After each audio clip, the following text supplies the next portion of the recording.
In North America, two powerful and opposing visions for the future of international commerce are taking shape. These visions are not just abstract ideas, they are shaping the very landscape of trade, jobs, and daily life for millions of people on both sides of the border. On one side, the Gordie Howe International Bridge rises over the Detroit River, a $4.8 billion symbol of US-Canada cooperation and economic integration. This massive infrastructure project is more than just steel and concrete. It represents decades of trust, shared prosperity, and the hope for a seamless future where goods, services, and people move freely. On the other, protectionist trade policies and tariffs championed by the Trump administration threaten to unravel decades of cross-border partnership. These measures, intended to protect domestic industries, have instead sparked trade disputes, protests, and uncertainty for businesses that rely on open borders. The stakes are enormous. Nearly $2 billion in goods and services cross the US-Canada border every single day, supporting millions of jobs in manufacturing, agriculture, technology, and countless other sectors. This daily exchange is the lifeblood of communities from Windsor to Detroit, from Vancouver to Seattle. The new bridge aims to secure this vital partnership for generations to come, promising less congestion, faster customs processing, enhanced security, and a safeguard against future disruptions. It is designed to be a modern gateway, ensuring that trade and travel remain efficient and resilient, even in uncertain times. Meanwhile, tariffs on steel, aluminum, and other goods have disrupted supply chains, injecting uncertainty and friction into business decisions. Factories face delays, shelves go unstocked, and companies are forced to rethink their strategies, sometimes at great cost. Companies now face a maze of duties, paperwork, and retaliatory measures, fundamentally altering the landscape of cross-border commerce. What was once a straightforward process has become a complex puzzle, with each new policy adding another layer of challenge. The contrast is stark. On one hand, we are building physical connections to bring our nations closer together. On the other, we are erecting financial barriers that threaten to pull us apart. This story explores the ongoing conflict between economic integration and rising nationalism, examining both the promise of the new bridge and the real-world impact of tariffs on businesses, workers, and families. Ultimately, the future of North American trade and the prosperity of millions hinges on which vision prevails, one of open collaboration or one of division and protectionism. The choices made today will shape the continent's destiny for decades to come. The Detroit-Windsor corridor is the most vital economic link between the United States and Canada, serving as a lifeline for both nations' economies. Stretching across the Detroit River, this corridor connects two major metropolitan areas, Detroit, Michigan, and Windsor, Ontario, forming a gateway that is essential for international commerce, industry, and daily life on both sides of the border. Every day, thousands of people and vehicles cross this border, making it one of the busiest and most important trade routes in North America. The aging Ambassador Bridge, which first opened in 1929, has long been the workhorse of this corridor. It alone carries about a quarter of all merchandise trade between the two countries, an astonishing $300 billion worth of goods each year, ranging from raw materials to finished products. More than 10,000 trucks cross the bridge daily, supporting just-in-time manufacturing systems that are especially critical in the auto industry. These trucks deliver essential auto parts and components, ensuring that assembly lines in both Michigan and Ontario keep moving without costly interruptions. Any delay at this choke point can have immediate and severe consequences. When trucks are held up, factories can grind to a halt, leading to massive financial losses not just in Michigan and Ontario, but throughout the entire supply chain across North America. The corridor isn't just about cars. It also moves agricultural products, pharmaceuticals, and a wide range of consumer goods. This flow of goods impacts businesses and communities far from the border, highlighting the corridor's national and even international significance. Yet, relying on a single, privately owned bridge for such a critical function is a major vulnerability. Maintenance issues, accidents, or even ownership disputes can threaten the stability of this vital link. Over the years, as the old bridge struggled to keep up with modern demands, public pressure mounted. Business leaders, politicians, and everyday citizens called for a new, publicly owned crossing to ensure reliability and security for future generations. The need for redundancy and risk management became undeniable. This led to the construction of the Gordie Howe International Bridge. a modern, publicly owned span designed to secure the future of North American trade and keep the Detroit-Windsor corridor thriving for decades to come. The Gordie Howe International Bridge is more than a second crossing. It's a modern, integrated border system. Spanning 1.5 miles, its 6 lanes will handle heavy commercial and passenger traffic, boosting capacity. State-of-the-art ports of entry on both sides will streamline customs and security, reducing wait times and costs. Managed by Canada, the $4.8 billion investment will be recouped through tolls, reflecting a commitment to this trade relationship. Direct highway connections ensure seamless movement from factory to market.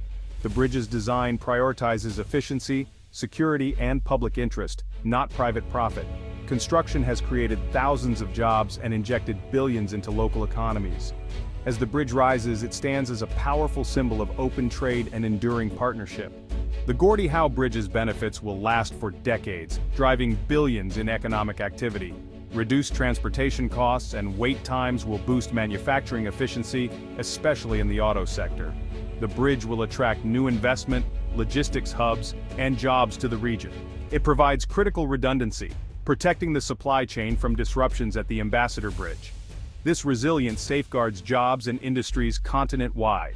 Consumers will benefit from lower costs and more stable prices. The bridge is a concrete investment in the prosperity of millions across North America. In contrast, the Trump administration's America First doctrine marked a sharp turn toward protectionism. Tariffs became the main tool to level the playing field, targeting not just rivals like China, but also allies such as Canada and Mexico. The administration argued that unfair trade deals hurt U.S. manufacturing and jobs. Laws like Section 232 and 301 were revived, allowing tariffs on national security or unfair trade grounds. The result: widespread tariffs, economic uncertainty, and disrupted supply chains. Businesses, long reliant on stable trade, scrambled to adapt to new rules and rising costs. The tariff strategy replaced predictable agreements with volatile, politically driven actions. North American partners suddenly faced a fractured, unpredictable trade landscape.